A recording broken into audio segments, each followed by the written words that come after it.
The views and opinions expressed by guests on this podcast do not necessarily represent those of the podcast, its host, or sponsors. If you would like to discuss the murder in your family on this podcast, please be sure to visit themurderinmyfamily.com for more information. You can support this podcast by visiting patreon.com/themurderinmyfamily. This episode may contain unsettling material or subject matter. Listener discretion is advised.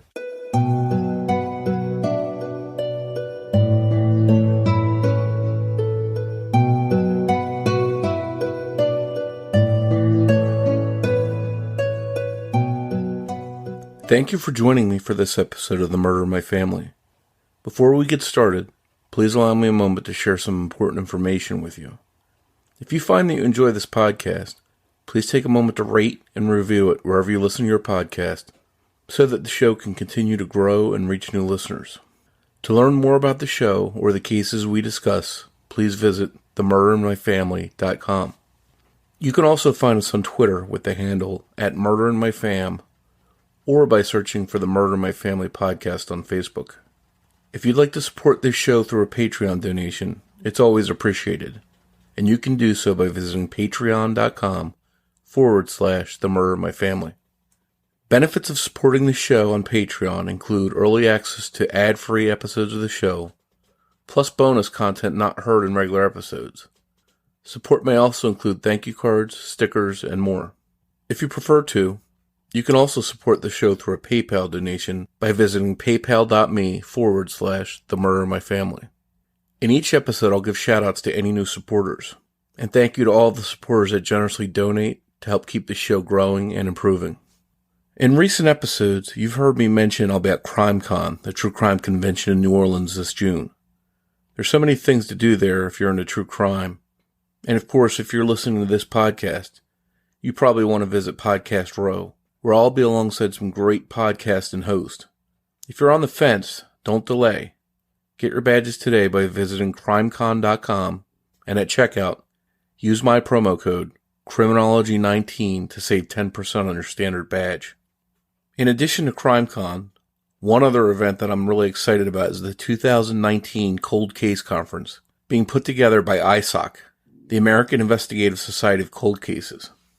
It's being held at the College of St. Rose in Albany, New York, April 15th through 16th, and it'll feature panels and discussion with lots of familiar faces in the world of true crime. From Aphrodite Jones to Dr. Henry Lee. I'll be there as part of a panel discussing just how and why podcasts can aid investigators in cold cases. I'm excited to be on that panel alongside Tim and Lance from the Missing Maura Murray podcast, and John Lorden from the YouTube channel Brain Scratch. If you'd like to learn more, visit isoc.com, which is AISOCC.com, and you'll be able to get more details. It's going to be fun, and I hope you'll come out for that in April. Now that we've got that out of the way, on with the show. Portland, Maine is the most populated city in that state.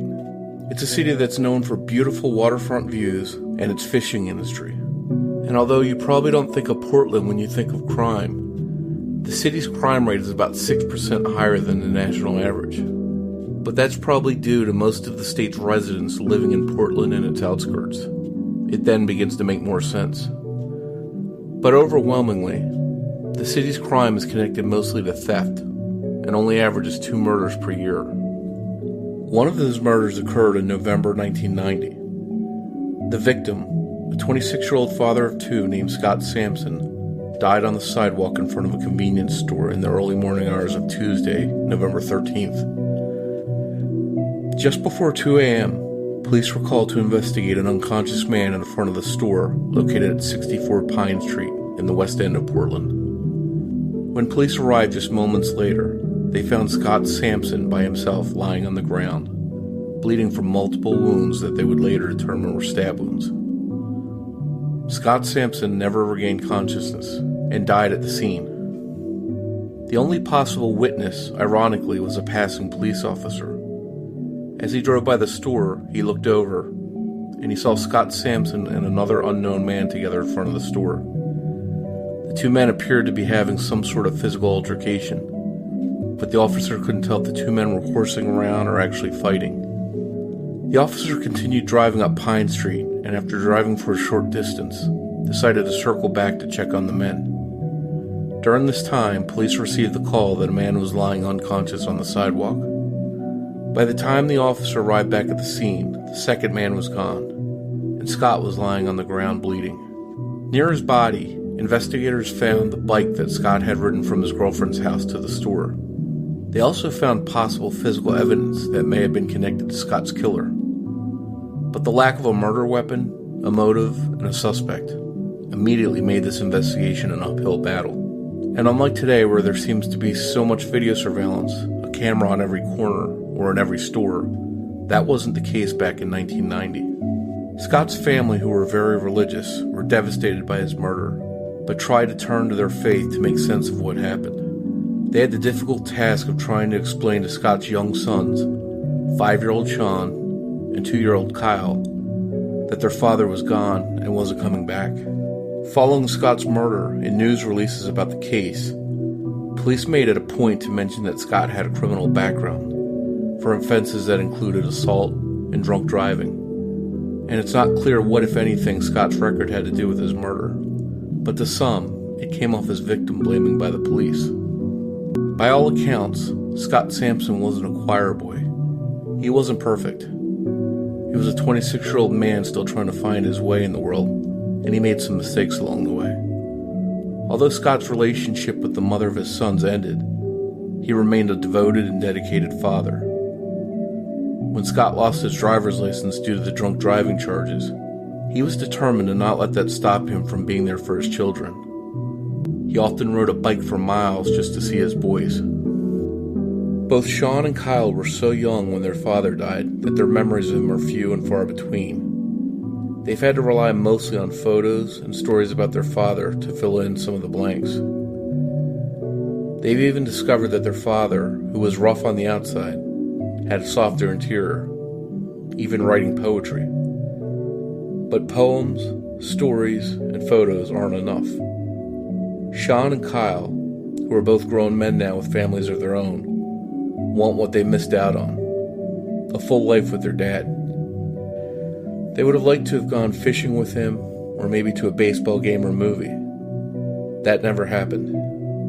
They wish that their children could have known their grandfather and have him in their lives. In recent years, while Scott's case has grown cold and hasn't gotten a lot of attention, his sons continue to fight to get answers in his case. Whether it's talking to any newspaper that will write a story about their father, or hanging flyers around the city of Portland, asking for anyone with information to come forward. They continue to do what they can, all the while hoping that any physical evidence in their father's case might one day lead directly to a suspect.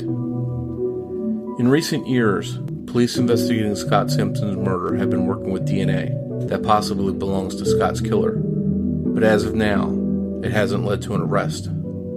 Scott Sampson's oldest son, Sean, sat down with me to talk about his father's case, and about the frustration of not having an arrest after decades of waiting for one. That conversation is next.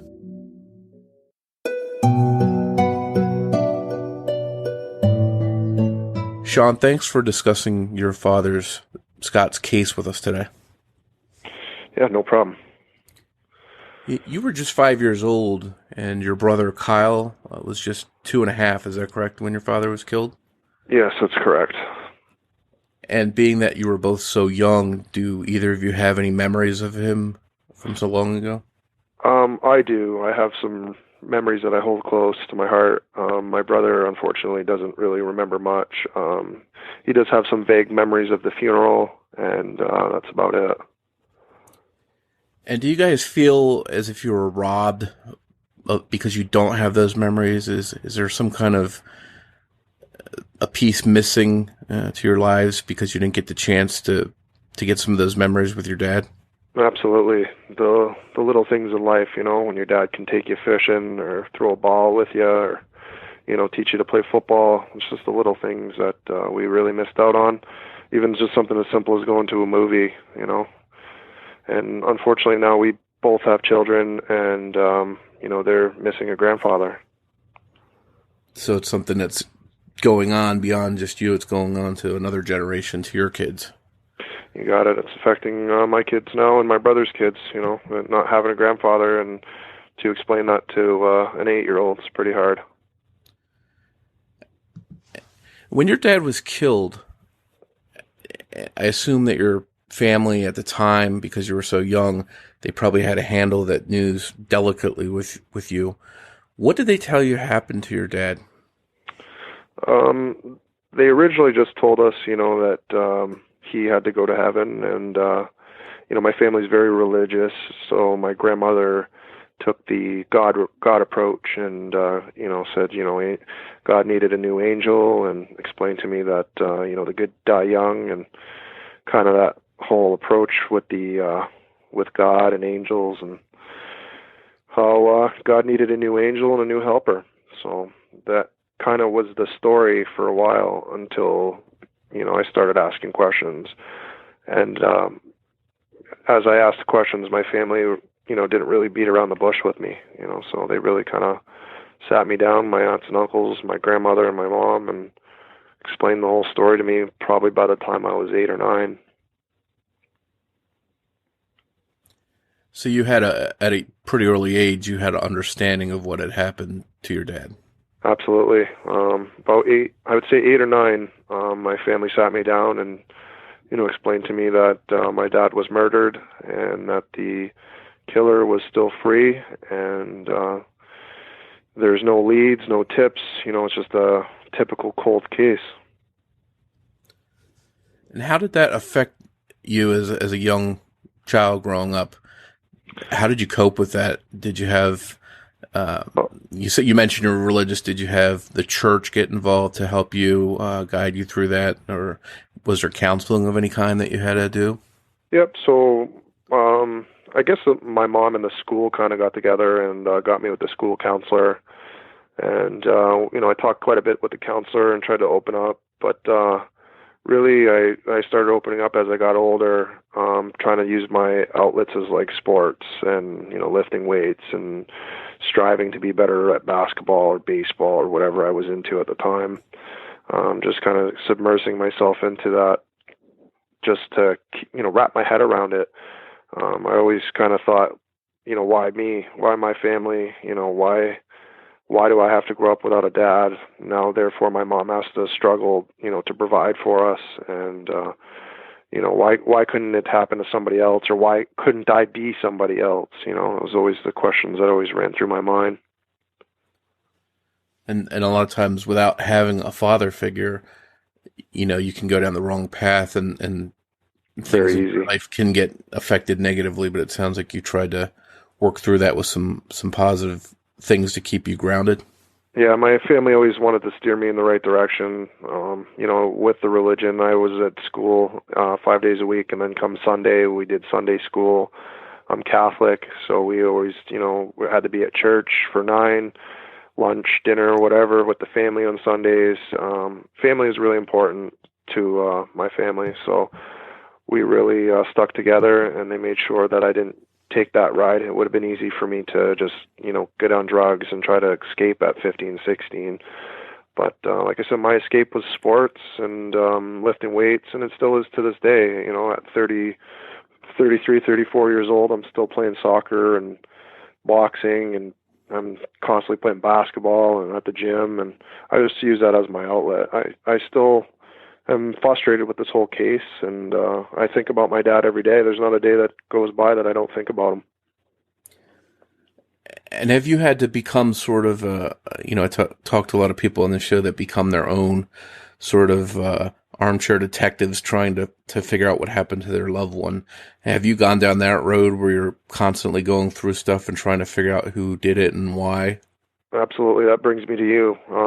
In my reach to news and newspapers and social media, my brother has even gone as far as, posting pictures of my dad in the neighborhood that he was murdered in with a little flyer, saying my dad's story and what happened to him and a photo of my dad. My Aunt Sandy actually was the second string quarterback on the case, if you would. She is the one who's given me all the paperwork and has kind of passed the torch to me.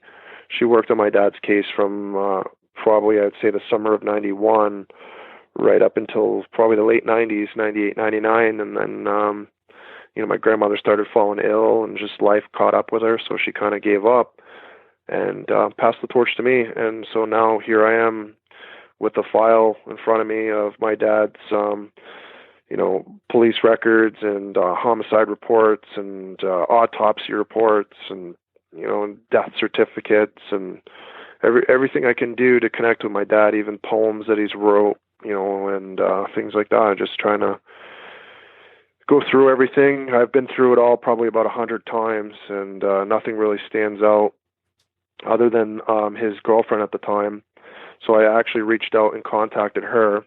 Her name was Tara Weatherly, and I contacted her on numerous occasions, kind of trying to pick her brain a bit, see if anything would jog her memory. She was the last person to see him alive, basically. He left her house that night, and she gave me the names of a couple of guys I gave to Portland police, but I never heard anything back. We also, with the DNA being so big, now we have had my dad's sweater and things of that, his cigarette butts that were found at the crime scene, a couple of knives that were actually found in the catch basin of the crime scene, and we haven't had any luck with that either. So I'm hoping it's just going to be word of mouth. I'm just going to keep getting his story out there, and somewhere somebody's going to see it, and they're going to say something.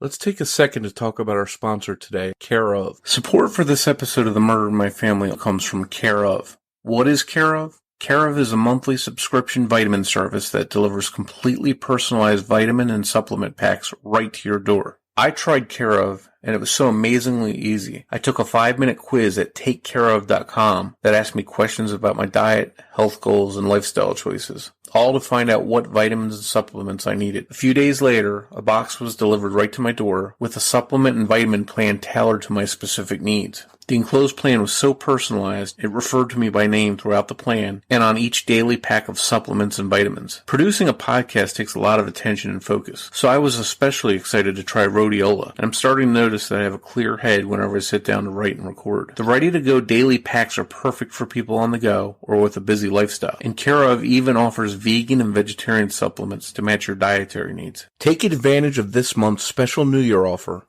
For 50% off your first month of personalized Care Of vitamins, go to takecareof.com and enter family50 at checkout. Once again, you can take advantage of this month's special New Year offer, getting 50% off your first month of personalized Care Of vitamins by going to takecareof.com and entering family50 at checkout. And now, back to the discussion with Sean Sampson about his father's murder.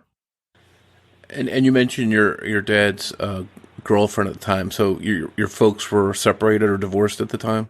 Yeah, so they were young. I mean, my mom was probably I think she was 23 or 24 at the time, and my dad was 26. So they were in their early 20s. They were still trying to find themselves. My dad, he was young. He liked to party still. He did drink on occasion. So my mom, just didn't want to be around that, and she packed me and my brother up, and we moved. So my dad was actually he was living with my grandmother, and he was seeing another woman down in Portland at the time. And at the time when this happened, did your family know anyone that might have wanted to hurt your dad? Somebody at that time he had an issue with that your family knew about? Yeah, so the detectives tried to, pursue that avenue with, any local fights he might have been in or anything like that. But really, there was nothing that stood out. There was no red flag or smoking gun, if you would. Even all my dad's friends said, he was such a charismatic, he was outgoing, he was funny. Occasionally when he drank, he might be a little belligerent, but, for the matter of fact, there was just no enemy that was, right up, highlighted, like this guy is it, right? So we never had any real answers to why or who or how. And in a couple of the reports I was reading in the news articles, the police made it a point to share information that your father had some minor offenses like assault or drinking related offenses. Did you feel that I don't want to use the term victim blaming, but did you feel that they needed to say that, or did they really feel that there was something in his past that might have been tied to his murder, and that's why they mentioned that stuff? I think that at the time they were taking the easy way or the high road out, trying to portray him as somebody that was really a nuisance to the public, and that it just didn't matter, So I feel like they kind of diluted my dad's image, because he was really a kind, soft-spoken man. I mean, he would do anything for you if he loved you, and even as a matter of fact, I mean, he hitchhiked from Maine to California when he was 18. He experienced so much. He was just such a free-spirited person that I think that when they portrayed the assaults or the drinking and driving charge or whatever it was just diluting him as who he really was. Like I said, it's just kind of making him a nuisance to society, right? So now we don't really have to work so hard on this case. But I actually have some poems that my dad wrote when he was doing. I think he did like 60 days in jail for his OUI for drinking and driving. And really, these poems that he's written, if I were to read them to you, you would see or hear that, somebody who's just got such a big heart. And he was a very, very open-minded, like I said, very free-spirited person. Do you want to share one? Sure, I can pull one up right now. Let me see. Okay. So this one is, I guess, about women. So why does she cry? Her heart is like a rock that cannot be held. It is too heavy, heavy as hell. When the bells of the churches ring, her love for the bride makes them sing. But they cannot be heard above the church bell ding. She listens in despite of the frightful night. She cries because she would die. She cries not to see the light. He was very poetic. He was very artsy. He was a cook. He liked to cook, and flat out, he was a mommy's boy. He really loved my grandmother, and my grandmother really had a soft spot for my dad. It sounds like he was, somebody that was had a sensitive side. He might have been tough on the outside, but like a lot of us guys, there's a sensitive layer beneath that.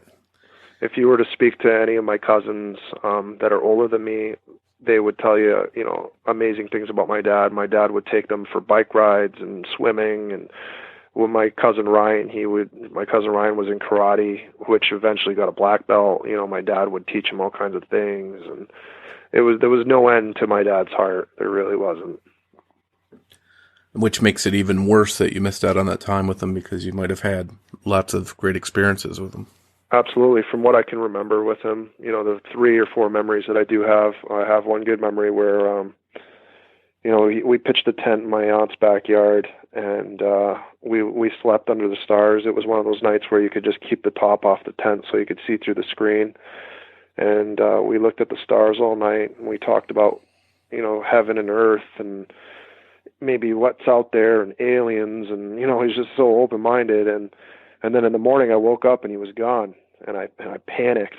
So I ran into the house crying, and he was just sitting there at the counter having a cup of coffee, and he just shook his head laughing, like, "Why are you crying?" And I said, "I thought you disappeared." He looked right at me and he said, "I'll never leave you, boy. I'll always be here for you." And that meant a lot to me. Yeah, and that's a good memory to have. And you know what? He wasn't lying. Like, when my mom and him split up, my mom moved 6 hours away, and at the time my dad didn't have a driver's license due to the drinking and driving charge. So he got a ride from a friend about 4 hours up north. He still had 2 or 3 hours to go, and he hitchhiked and he walked the whole way just to get to my house, just to give me something, and to turn around and leave. He'd walk across the whole state just to see me for 5 minutes. That just said a lot about him. So despite whatever predicament he was in, he still wasn't going to let that stand in his way of being a good dad to you? Nope, not at all. He was going to be there for me and my brother no matter what. And even then, I remember that night when he came up, I remember him and my mom kind of got into an argument. She was upset that he showed up without telling her. And, I didn't really understand because I was a kid. But, now that I look back at it, I realized, he would do anything for me or my brother. He would have done anything for us.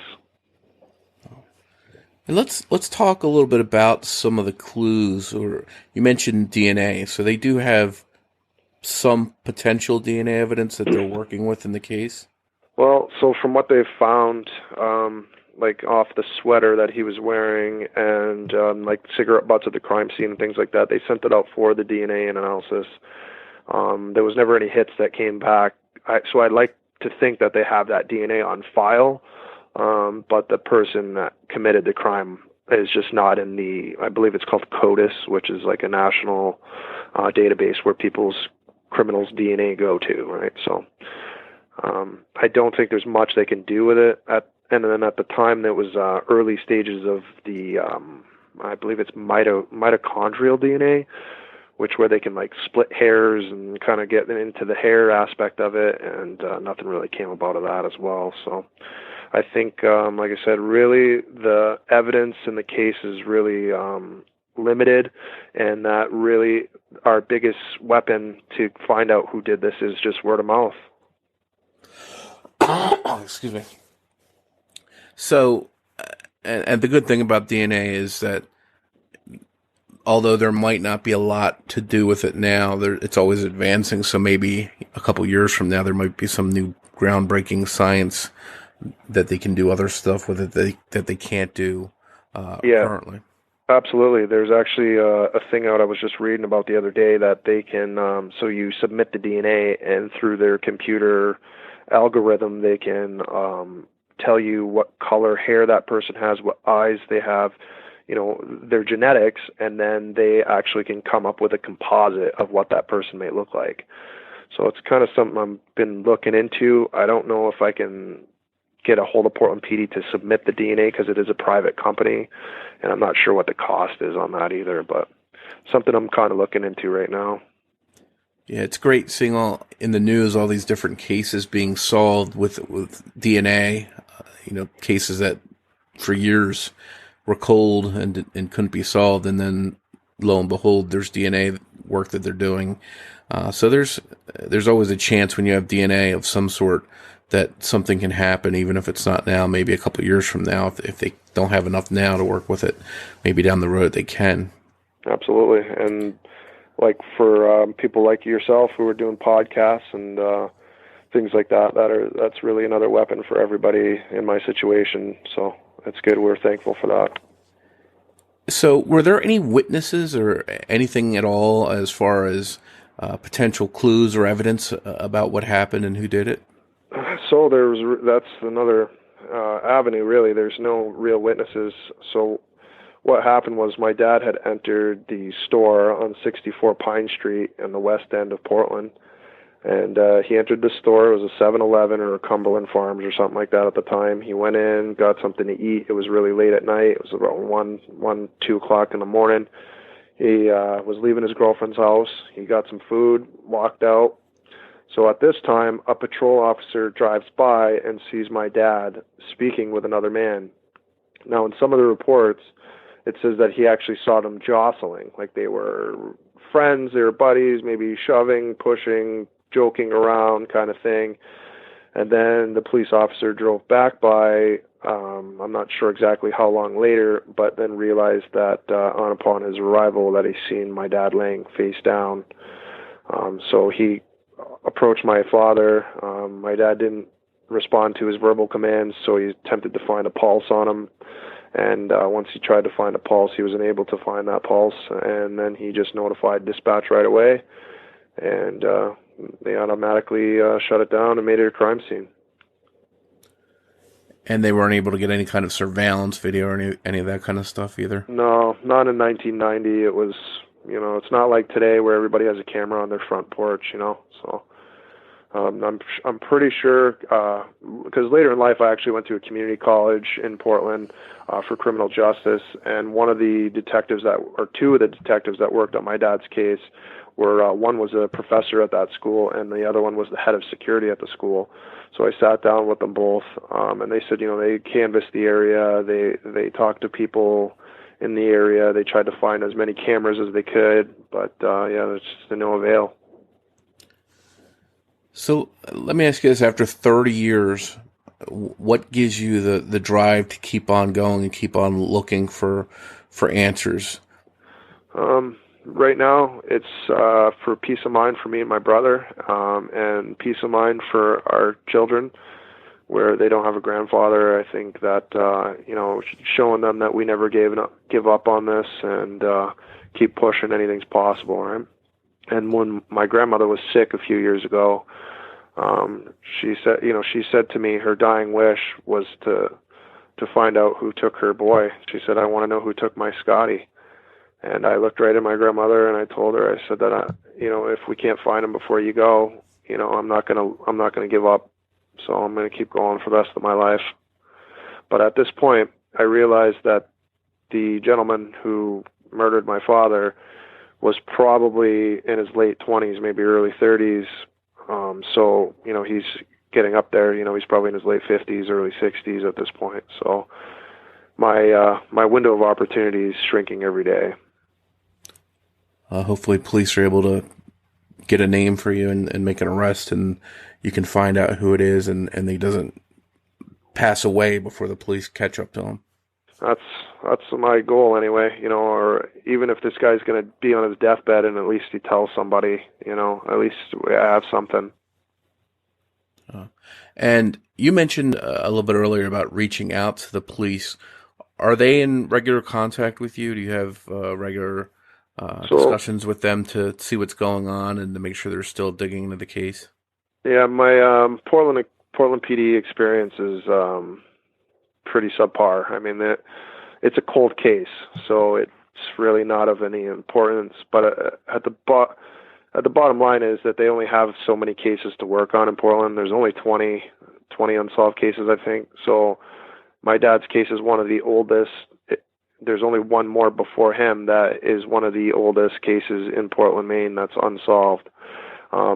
Portland has its own cold case division, so unfortunately I don't get the benefits as the state police, where the state police have a cold case division, which they've actually solved quite a few homicides in the last few years. So I feel like I'm kind of getting the short end of the stick here. They don't follow up very well. I've called. The detectives have switched a few times, so I'll get to know one detective. I'll give them some names that I might have gotten or whatever I think is something they should be looking into.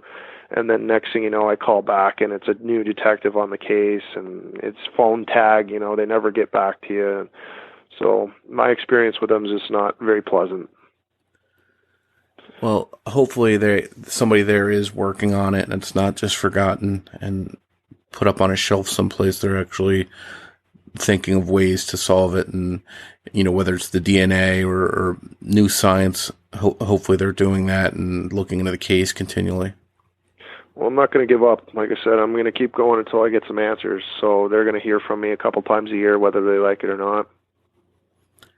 And if someone out there listening in that area or anywhere in the country has information, or they think they may have known something about your father's murder, who can they contact and share that information or share a tip with? I would strongly recommend that they contact the Portland Police. The number is 207-874-8479. That's 207-874-8479. And you can leave an anonymous tip with Portland Police. They won't ask for any information. We'll be sure to put that in the notes, too. Put that phone number in there so people can see that and call it if they have information. Thank you. And do you have any kind of Facebook or media pages set up for your dad? I don't, actually. I do follow a Facebook page that's in Maine, which is basically for people who are in my same situation. And so they tend to post things for me. So I've been pretty fortunate for that. And then the Facebook page is called HAD. It's HAAD Enough Inc. So it's Had Enough Inc. And it's the Maine Cold Case Alliance. And it's basically just a group of people like myself who are in the same boat. Well, hopefully people will check that out too, and maybe they'll be able to find information there that can help them spark some kind of ignite some kind of interest in the case, or, possibly people that are not familiar with it, maybe they'll hear about it and it might jar something loose that they've heard about, or you never know if the right person's going to hear it. Yeah, that's it. It's all a matter of somebody hearing. So if somebody hears anything and they want to leave something on that Facebook group, or even to that Portland police, or even there's actually another tip line I can give you as well if you'd like. That's 207-874-8584. It's 207-874-8584, and that's another anonymous tip line through Portland Police as well. And if anybody has anything to say, it'd be greatly appreciated.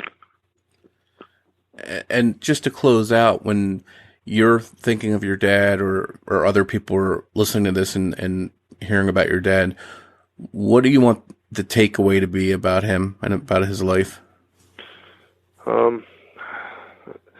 Man, he was so young, so the fact that he just never got to really live his life. I mean, at 26 years old, you're still trying to figure out who you are and where you're going. And somebody took that away from him. And not only that, they took our father away. They took my kid's grandfather away.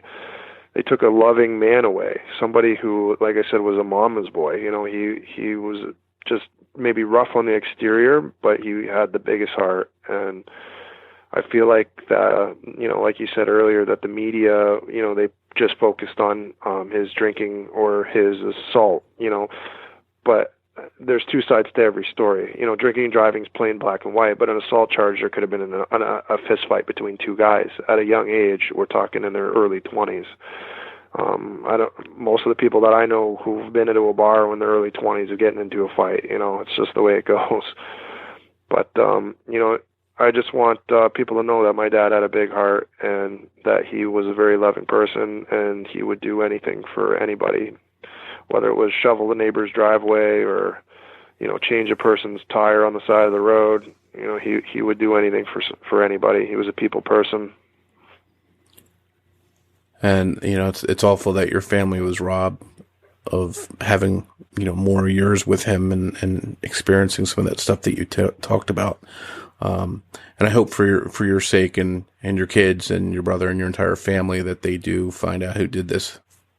I hope so. And especially for my aunt. My aunt worked really hard on my dad's case. She was very close to my dad, as my dad was the baby of the family, and my aunt was one of the oldest. She was kind of like a second mom to him. So they spent a lot of time together. Like, for example, my aunt, she's clumsy, she's silly. She took out the trash one night and in her apartment building, and she threw her car keys in the trash with a trash bag. And who went into the dumpster to find it? My dad. He dug in the dumpster for 2 hours looking for her car keys, and he found them. He was the kind of guy he was. So I really feel for my aunt. It's really my grandmother, if she was still alive. God bless her. She hurt every day, and she would look at me sometimes and she'd start crying, and I'd say, "Grammy, what's wrong?" And she'd say, "You look like your father so much." And she was just in so much pain from my dad's death. She truly never ever got over it. And we talked a little bit about it. It affected so many generations within your family. Your grandmother, your kids. As often happens in these kind of cases, it's a ripple effect. Literally, it is a ripple effect. It doesn't stop. At this point, if I decide to have more children, those children are without a grandfather. So it's not going to stop. And I know finding the person who murdered my dad isn't going to be the answer to my heartache, but it'll give me some closure, some relief. And then you can figure out the next chapter of how to deal with that. But I guess that's the first step, is finding out who did it and maybe finding out why, and then going from there. Yeah, I'm a pretty open-minded guy as well. I'm very free-spirited as well. And, I always had a lot of hate for this person. I always thought, they deserve the worst things in life to happen to them and only them. But, then I think about it, and this person could be a father. This person is somebody's son. This person is a brother. He's an uncle. It affects other people as well. So not to say that I could forgive him, but I I could relate to his family and him just being a person, you know, and the person that maybe made a mistake, you know, that's something that that he could never take back. You know, it's a mistake that just affected my family and his family probably forever, you know, so. Well, I hope that you do find out who it is, and hopefully that helps you in some way. And if you ever do find out, I'd love to have you on for a follow-up discussion and talk more about what you found out. That would be amazing. Absolutely. I would, awesome. I'd love to share my story with people. You know, I have tattoos for my dad, and I love people when they ask what's that for. You know, I love explaining it. You know, my dad's legacy is something I hold to my heart, and I'm just never going to let it go. So, well, again, just hoping for your family that you get the news that you've been waiting for. I appreciate it, and I hope that this podcast helps. You know, anything that we can do to get his story told is a big step for us, whether it was just local media or even like my brother posting flyers around a neighborhood, or something as a podcast that can reach everybody across the United States. I mean, anything we can do to get his story out there is what we're going to do. Thank you once again for joining me for this episode of The Murder in My Family. If you enjoyed this episode, please introduce a friend to the podcast and invite them to listen. And before you go, remember that every murder victim means something to somebody.